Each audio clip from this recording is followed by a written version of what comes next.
we have this exciting offer we want to talk about with FanDuel. So if you're one of our listeners and you go to sportsbook.fanduel.com and you sign up entering the promo code JJ, you can get up to $1,000 refunded in site credit if your first bet doesn't win. I just want to talk about that for a second. $1,000 in site credit if your first bet doesn't win. Use our promo code JJ. All you have to do is sign up, you make a deposit, you place a bet, and essentially your first sportsbook wager on FanDuel is risk-free. To be clear, you have to be 21 or over. Age and location restrictions apply. You can see the full terms at sportsbook.fanduel.com. But, Tommy, this is probably one of the most exciting things we've done on this podcast. We're going to start talking a little bit about some betting. Yeah, it's good. We can get into it. I mean, this is the beauty of you not being in these games anymore. Is we can really start to look at what's going on in the league and make some predictions.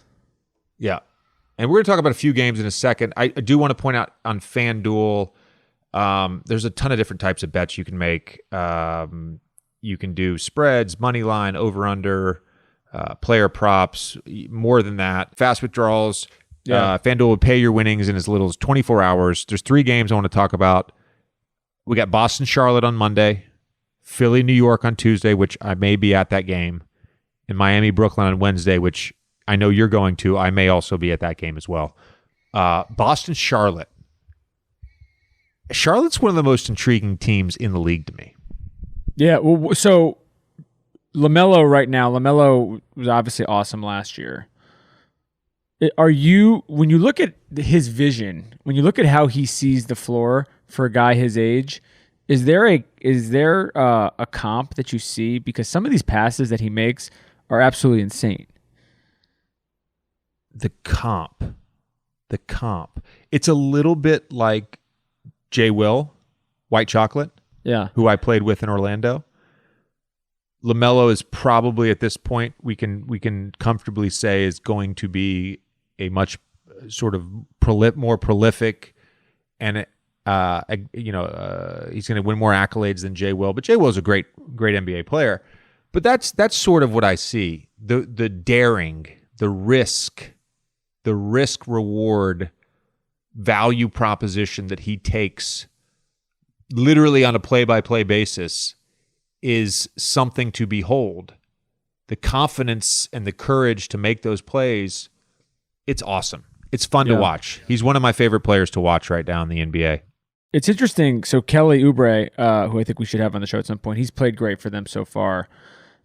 Do you feel like because of LaMelo, it feels like Charlotte, historically has flown under the radar in terms of guys who've had great seasons down there in the last couple of years and just not gotten a lot of attention? Do you think that's going to change? Do you feel like they're just like more of a league pass team now that people are really going to be paying attention to?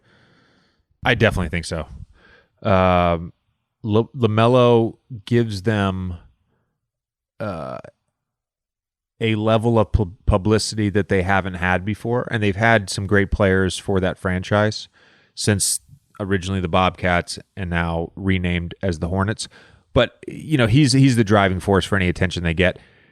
They've got a bunch of great players. Barega's a great coach. I played for him in Orlando. I really like their team. Terry Rozier had a monster year last year. People a couple years ago laughed at that contract that he got when he left Boston, that Mitch Kupchak signed him to, and he's outplayed that contract and got another contract. So they're going to be a really fun team to watch. We got Philly, New York on Tuesday. The Garden is the undefeated New York Knicks as the time of this taping. The Garden is fucking lit right now. Lit. Philly is dealing with some internal drama, yet playing great. I would say so. despite the fact they blew a pretty significant lead last night in Brooklyn. But this is going to be a really interesting game to me. Did you watch the any highlights of the Knicks Boston opener? I watched most of the game. Yeah, most of the second half and all of the overtimes. Fantastic to watch. What they did, Fournier is a great player.